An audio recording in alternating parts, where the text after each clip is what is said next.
Hi, I'm James Ford, and this is the output design for my individual research project. I've designed here an intake system for my Mazda RX-7 engine. This is the original intake system for the car, and what I've designed here is an intake manifold that will increase the performance in terms of engine power and torque over this design, and also a focus on maximising the engine power range and optimising power over a wide range of RPM. The job of an intake system for an engine is to deliver air and fuel into the engine.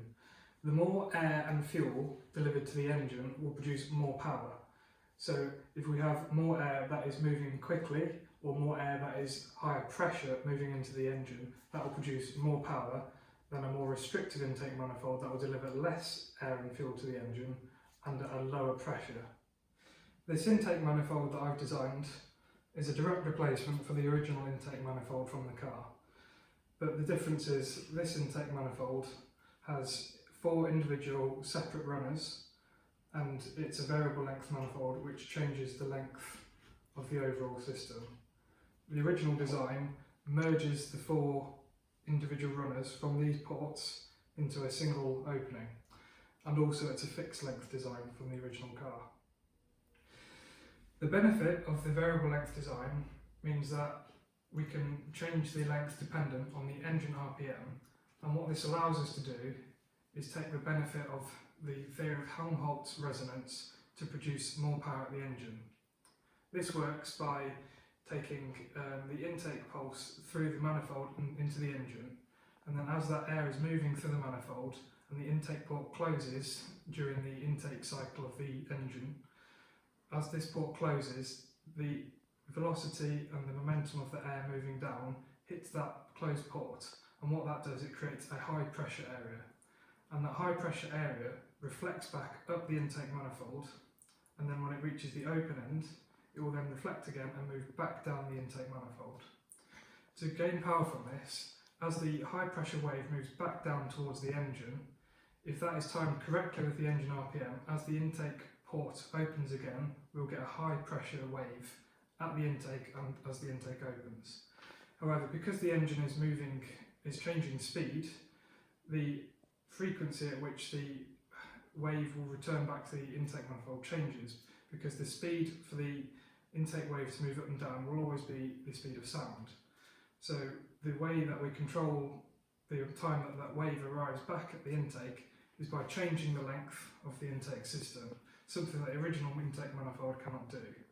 So from the length of the system, we can add power at certain points in the RPM range, and using a variable length intake manifold, we can add power across the range of RPMs for the engine.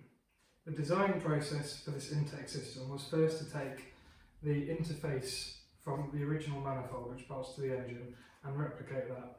So to do that, I created a sketch from this face, and then I transferred this into a CAD model. From there, I then had to convert from this face into 4 runners with a round cross section with a nice gradual transition. And then what that allows me to do is to use individual throttle bodies. So we can see here there's 2 pairs which both have a pair of intake ports which will contain a butterfly to control the air going into the engine when you change the position of the throttle pedal. From here then upwards we have the variable length section of the manifold. What I use here is 2 tubes inside each other on these 4 runners, which will be telescopic to change length. This is then controlled using a stepper motor here driving a lead screw, and that lead screw will then change the position of the top of the intake manifold. So when this turns, it changes the length. And then to help guide it, we have linear bearings and guide rods to keep it all sturdy. An important part of the design process was to take an equation to calculate the optimal intake length from part of my individual research project literature review. I found an appropriate equation, and then I input the numbers for my specific application. This involves taking parameters from the engine and taking the figures from that and inputting into the equation, and then doing that for every 500 RPM increments. And then I can plot on a graph engine speed versus the intake length needed. And then once I knew the requirements for the length at the lowest speed, which would be a longer length, and for the higher speed, which would be a shorter length, I could design the variable length section. This is the engine bay for my RX-7. A very important part of the design process was to ensure that my intake design would fit into the engine bay of the RX-7. I had to miss the existing components and bodywork that we've already got here. Under the air cleaner here, we see the original carburettor and intake manifold. My new intake manifold will bolt up here, low down in the engine bay, and then it's designed so that it comes from here upwards into this space in place of the original air cleaner and intake manifold, and it will fit around the brake master cylinder, clutch master cylinder, and also where the bonnet closes. The first part which I designed was this part at the bottom, which is the fixed length intake manifold. This is designed to convert from this intake port shape here and smoothly transition into a round port shape. This part was designed in two pieces so it could be 3D printed easily. The intake manifold is also designed to angle the rest of the intake system at the correct angle to fit inside the engine bay. The length of this bottom part is 100mm. The next parts here are the individual throttle bodies. These are designed around a bought-in component from a manufacturer called Genvi. They make 30mm high throttle bodies. Throttle bodies have a butterfly valve which control the flow of air into the engine and are connected to the throttle pedal. The four intake tubes are designed around two sets of aluminium tubing, an inner size and an outer size. The inner size slides inside the outer size, and then the inner is the sliding part. This telescopic length allows the intake manifold to change the length. I designed a bottom flange to adapt from the bought-in throttle bodies, a flange midway up the lower tubes to mount the motor as well as the guide rods onto. The motor bolts directly to the lead screw using a collet. The upper flange also acts as a bell mouth. This radius at the top here, known as a bell mouth, ensures that air enters this intake tract smoothly. Without this, there would be turbulence where the air enters the intake tract.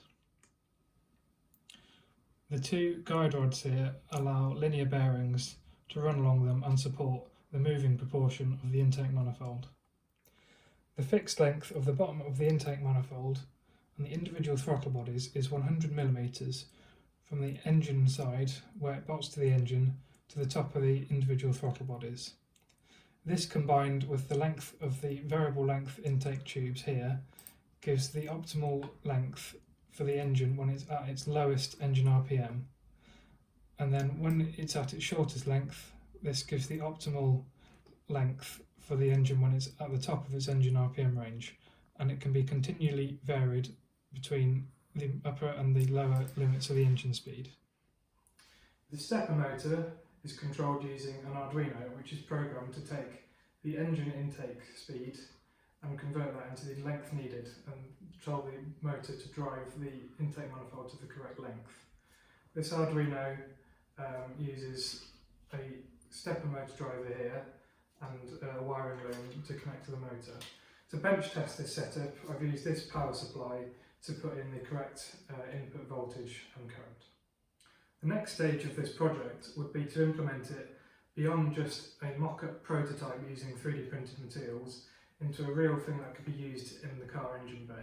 For that, we would need to take a power supply from the alternator rather than using a bench power supply, and then we would need to use a faster motor because this stepper motor is not quite suitable for what we need. We would use a brushless electric motor and an encoder, but we would still drive the lead screw in exactly the same way as we've done in this mock-up here, and we would still control it using an Arduino.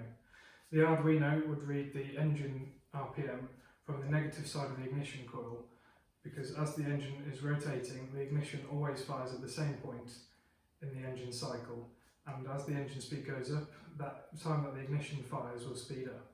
So that provides the input signal to the Arduino, and the Arduino will be pre-programmed to convert that into the length that we need when this is used in the engine bay and in real life for the application in my Mazda RX.